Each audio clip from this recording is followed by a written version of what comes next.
this is where we started today. We started off with these last 1, 2, 3, 4. Finished off these last 10 boxes here. So I've been just kind of laying out the 10-foot sticks. We kind of just jump around between rolls here, but I finished off this one. It was my first time roto hammering into there. It turned out pretty nice. Happy about it. So usually we start off by throwing up the struts right here.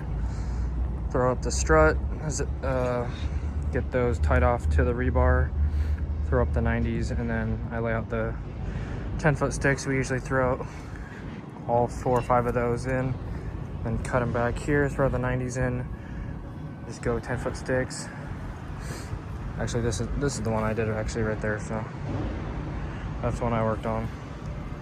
But anyways, we kind of usually just do one section. Someone will take one section at a time. So this one, I think I did that one, but so one guy, I will be there, someone else will be here, someone else will be here. So we just kind of leapfrog over each other, so we all know what to do, so it turns out pretty good. So, and then we just hopped over to the other side. We only had a little bit left in the day, so went ahead and just prefabbed up some stuff. You'll see here in a second. All right, guys, I apologize. I misspoke. I did not get a video of the prefab, but I was just cutting strut and mounting them together. But this is where we're at on the other side. As you can see, I did not take out the boxes off of this wall yet. This is what the boxes look like on the wall. 4 scores with the PVC coming up the wall.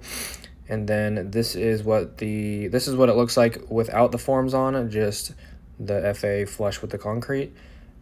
And then my apprentice got taken away, so I was working by myself today, and then my apprentice was working on mounting these boxes on top of the FAs for the gate lifts. And that is going to wrap up this day. Thank you guys so much for watching. I'll see you guys probably back tomorrow. Love you guys. Peace.